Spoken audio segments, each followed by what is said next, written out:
Assalamualaikum. Waalaikumsalam warahmatullahi wabarakatuh. Ahlan wa sahlan. Halo Ustaz, tanya Ustaz lebih mudah.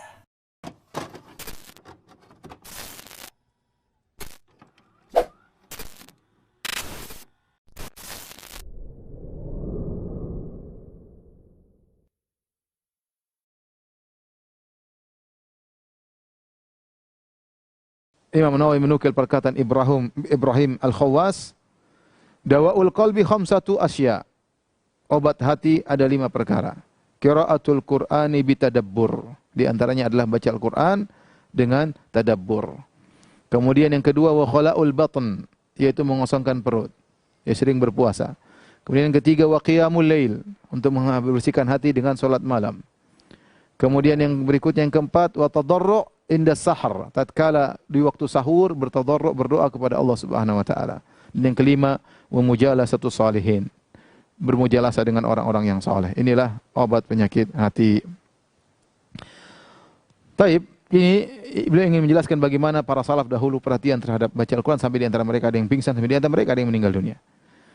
Kemudian faslun fi istihbabi tardidil ayat litadabbur, tentang dibolehkannya atau dianjurkannya mengulang-ulangi satu ayat dalam rangka mentadabburi.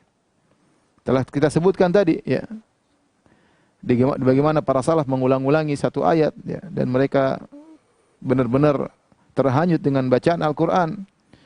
Ya.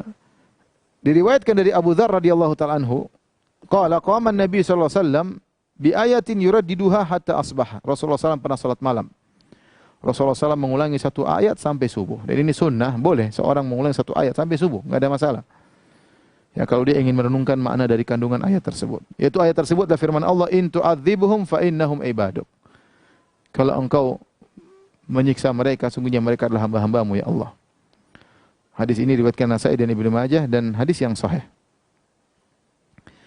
Kemudian juga diriwayatkan dari para sahabat mereka mengulang-ulangi satu ayat, seperti dari Tamim Ad-Dari, beliau mengulang-ulangi ayat dari malam hari sampai pagi.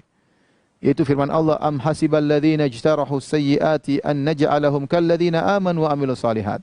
Apakah orang-orang yang melakukan keburukan-keburukan menyangka bahwasanya kami akan menjadikan mereka seperti orang-orang beriman dan beramal soleh? Tentunya tidak sama. Apakah mereka menyangka mereka akan disamakan dengan orang beramal soleh dan beriman? Jawabannya tentu tidak.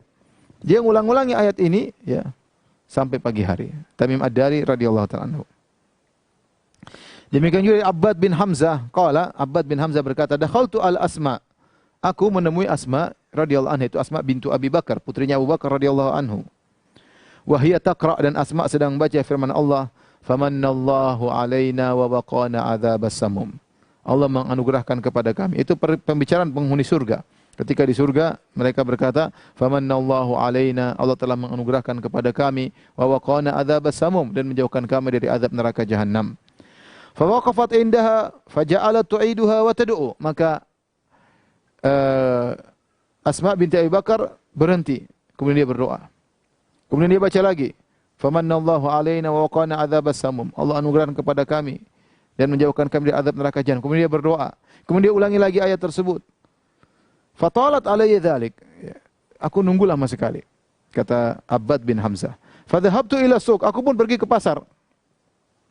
Faqadaitu hajati, kemudian aku selesaikan urusanku di pasar. Tsumma raja'tu, aku kembali lagi kepada Asma, wa hiya tu'iduha wa tad'u, dan dia ulangi ayat tersebut dan dia berdoa. Dan ini dalil bahwasanya kalau orang baca Al-Qur'an dalam salat misalnya, kemudian dia membaca satu ayat tentang kenikmatan atau tentang suatu azab, dia boleh berdoa kepada Allah untuk mendapatkan kenikmatan atau terjauhkan dari azab. Enggak ada masalah dilakukan oleh Asma bintu Abi Bakar, ya. Boleh, ya, tatkala dalam salat maupun di luar salat, ya. Wa rawaina hadhil qissah an Aisyah radhiyallahu anha. Kami riwayatkan kisah ini dari juga Aisyah radhiyallahu ta'ala anha. Demikian juga Ibnu Mas'ud radhiyallahu anhu, seorang sahabat yang mulia. Dia mengulang-ulangi firman Allah tatkala dibaca, Rabbi zidni ilma. Rabbi zidni ilma, ya Rabbku tambahkanlah aku ilmu. Ya Rabbku tambahkanlah aku ilmu. Demikian juga Sa'id bin Jubair. Sa'id bin Jubair muridnya Ibnu Abbas. Dia mengulang-ulangi firman Allah, wattaqu yawman turja'una fihi ila Allah. Takutlah kalian kepada suatu hari yang di mana kalian akan dikembalikan kepada Allah. Dia ulang-ulangi ayat tersebut. Wattaqu yawman turja'una fihi ila Allah. Takutlah kalian kepada suatu hari di mana kalian akan dikembalikan kepada Allah. Dalam surat Al-Baqarah. Kemudian juga dia mengulang-ulangi firman Allah, fasaufa ya'lamun idzil aglalu fi anaqihim. Sungguh mereka akan mengetahui tatkala belenggu-belenggu dipasangkan di leher-leher mereka.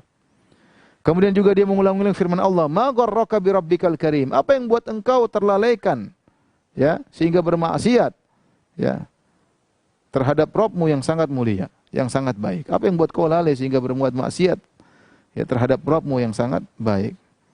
Wa kana dhahak, demikian juga dhahak, idza tala, jika dia baca firman Allah, lahum min fawqihim dhulalun minan nari wa min tahtihim dhulal. Bagi mereka penghuni neraka jahanam ada kumpulan api neraka, ya, asap-asap yang panas dari atas mereka dan dari di bawah mereka, dikepung oleh asap-asap yang sangat panas. Yuraddiduha ila sar, maka dia ulang-ulangi sampai subuh. Ini dalil bahwasanya boleh seorang baca Al-Qur'an dalam salat maupun di luar salat, kemudian dia ulang-ulangi ayat tersebut sambil dia renungkan. Bahkan berjam-jam tidak jadi masalah. Sambil dia berdoa, berhenti berdoa kepada Allah, kemudian ulangi lagi berdoa sebagaimana dilakukan oleh para salaf. Dan Nabi SAW pernah mengulangi tadi satu ayat sampai subuh. Assalamualaikum. Waalaikumsalam warahmatullahi wabarakatuh. Ahlan wa sahlan. Halo Ustaz, tanya Ustaz lebih mudah.